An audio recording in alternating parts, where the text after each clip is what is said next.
Assalamualaikum warahmatullahi wabarakatuh. Perkenalkan, kami dari kelompok 2 dari kelas 12 perbankan akan menampilkan PPT yang telah kami buat dengan tema bank garansi. Sebelumnya kita harus mengetahui apa itu bank garansi. Bank garansi adalah jaminan tertulis yang dikeluarkan oleh pihak bank kepada nasabahnya. Dalam hal ini pihak bank berperan sebagai pemberi jaminan sedangkan nasabah sebagai pihak terjamin. Manfaat dari bank garansi ada 3. Yang pertama, sebagai penerima biaya administrasi dalam bentuk provisi atau komisi. Yang kedua, pendapatan dana setor jaminan yang merupakan dana murah dan sebagai pelayanan kepada nasabahnya agar menjadi loyal kepada bank. Jenis-jenis dari bank garansi ada 7. Yang pertama, surety bond pembelian merupakan jaminan yang diberikan kepada pihak ketiga yaitu oblige untuk memastikan kepatuhan pihak kedua atau pihak terjamin dalam memenuhi kebutuhannya. Kedua, pita cukai tembakau adalah jaminan yang diberikan oleh bank untuk menunda pembayaran pita cukai tembakau pada kantor bea cukai. 3. Penangguhan bea masuk adalah jaminan yang diberikan oleh bank kepada kantor bea cukai untuk membayar bea masuk produk impor. Bank garansi ini diajukan oleh pemilik barang yang ingin menangguhkan pembayaran bea masuk barangnya ke dalam negeri. Keempat, tender atau bid bond adalah agunan penawaran yang menjamin bahwa kontraktor yang memenangkan tender akan menyelesaikan kewajibannya sesuai dengan perjanjian. Kelima, pelaksanaan atau performance bond adalah salah satu jenis bank garansi yang menjamin bahwa pihak kontraktor akan menyelesaikan proyek sesuai dengan kontrak. Keenam, uang muka atau advance payment bond adalah jaminan yang menjamin pengembalian uang muka kepada pemilik proyek jika kontraktor tidak dapat melaksanakan perjanjiannya. Dan yang ketujuh, ada pemeliharaan atau yang dikenal dengan retention bond. Retention bond adalah jenis bank garansi yang menjamin bahwa pelaksana proyek akan melakukan pemeliharaan dan perbaikan kerusakan sesuai dengan kontrak. Apa saja tujuan dari bank garansi?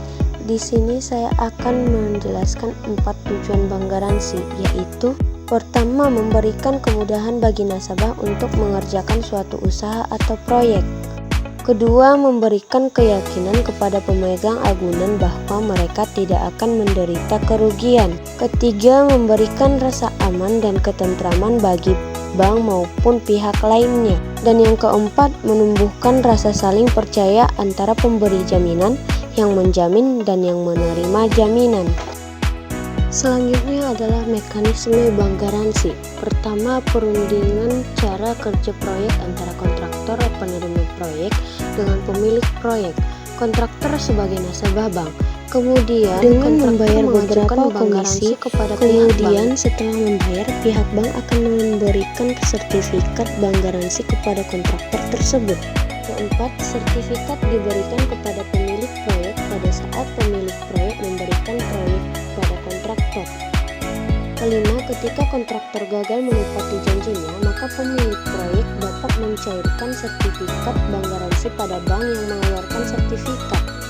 6. Bank peminjam akan membayar sertifikat bank garansi pada pemilik proyek. Dan 7.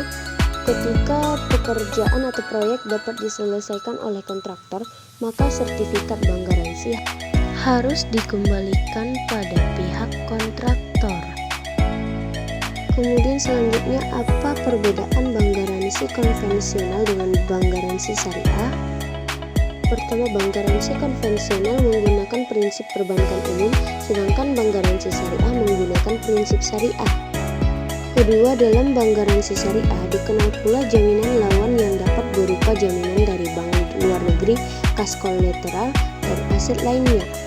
Keempat, dalam perjanjian Boktoch, penjamin berhak menuntut kembali pembayaran apabila berutang lawan prestasi, sedangkan dalam kafalah, penjamin hanya bisa menuntut kembali pembayaran pada pihak yang dijamin.